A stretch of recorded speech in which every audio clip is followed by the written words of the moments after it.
Example 7.10 north south direction ஒரு ரோடுமு the west east VWE west ஈஸ்ட்ல போகக்கூடிய இன்னொரு ரோடுமு சந்திச்சு கூடிய அந்த பாயிண்ட் ஆஃப் இன்டர்செக்ஷனோட நேம் P. இது கொஸ்டின்லயே தெளிவா கொடுத்துட்டாங்க. இப்போ இந்த பாயிண்ட் P இங்கிருந்து நார்த் நோக்கி ஏங்கிற கார் டிராவல் பண்ணிட்டு இருக்கு. அதே சமயம் இந்த பாயிண்ட் Pல இருந்து ஈஸ்ட் நோக்கி இன்னொரு கார் B டிராவல் பண்ணிட்டு இருக்கு. ஒரு பர்டிகுலர் டைம்ல இந்த பாயிண்ட் Pக்கும் அந்த கார் ஏக்கு உள்ள டிஸ்டன்ஸ் 10 கிலோமீட்டர். அதே சமயம் பாயிண்ட் Pக்குமே அந்த கார் Bக்கு உள்ள டிஸ்டன்ஸ் 15 கிலோமீட்டர். நம்மளே அஸ்யூம் பண்ணிக்கலாம் இதுக்குள்ள டிஸ்டன்ஸ் X, அதுக்குள்ள டிஸ்டன்ஸ் Y, ரெண்டு காருக்குள்ள டிஸ்டன்ஸ் Z. இந்த கார் A இருக்கு இல்லையா, அதோடைய ஸ்பீடு 80 கிலோமீட்டர் பெர் ஹவர். இங்க யூனிட்ஸ்ல நியூமரேட்டர் டினாமினேட்டர் வந்திருக்கு. அப்ப கண்டிப்பா இங்க நியூமரேட்டர் டினாமினேட்டர் வந்து டிஃபரன்சியேஷன் பார்ட். அந்த கார் ஏங்கிறது இங்க என்ன டிஸ்டன்ஸ் அஸ்யூம் பண்ணிக்கிறோம், அப்ப x. அப்போ x rங்கிறது டைம் dx by dt. அதே மாதிரி கார் B உடைய ஸ்பீட் 100 கிலோமீட்டர் பெர் ஹவர்.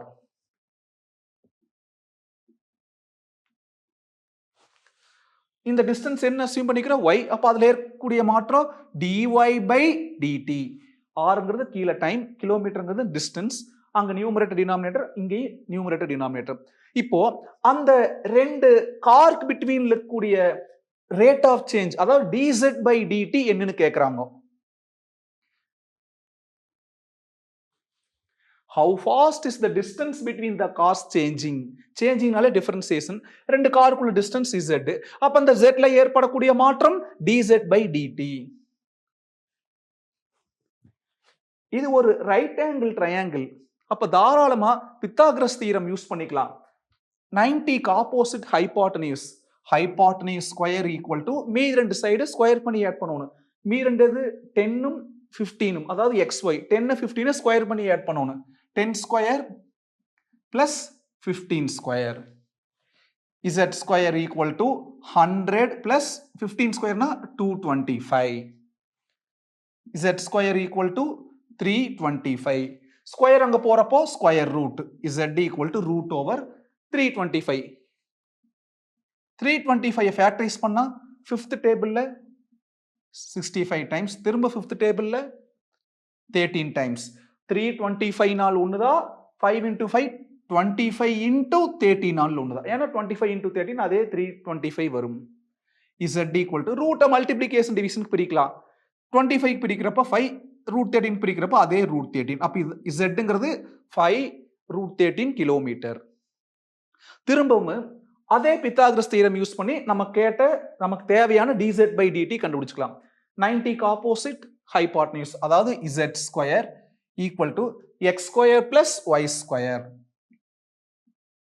கேர்ஃபுல்லா இருக்கணும், ஏதாவது கான்ஸ்டன்ட் இருக்கான்னு பார்த்துக்கணும்.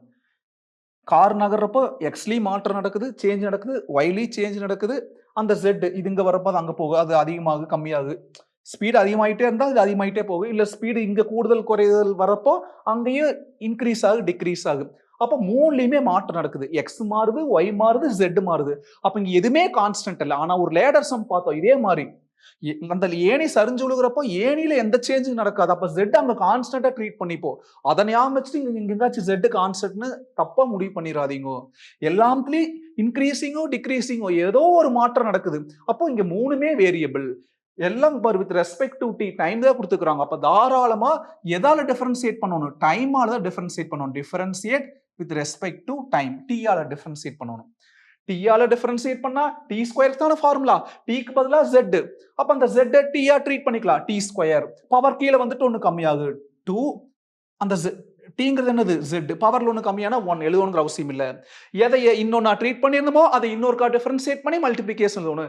அப்போ Z டீயால டிஃபரன்சியேட் பண்ணா dz by dt equal to டீயால டிஃபரன்சியேட் பண்றோம், டீக்கு பதிலா என்ன இருக்கு, டி ஸ்கொயருக்கு பதிலா எக்ஸ் ஸ்கொயர் இருக்குது. அப்போ எக்ஸை டீயா ட்ரீட் பண்ணிடலாம், t square. T square differentiate பண்ணா 2t, அதாவது 2x. எக்ஸ் டீயால டிஃபரன்சியேட் பண்ணா dx by dt. Plus t ஆல டிஃபரன்ஷியேட் பண்றோம், t க்கு பதிலா y இருக்குது, y ய t யா ட்ரீட் பண்ணிக்கலாம், t ஸ்கொயர், t ஸ்கொயரோட டிஃபரன்சியேஷன் 2t, அதாவது 2t ன்னு சொன்னது y.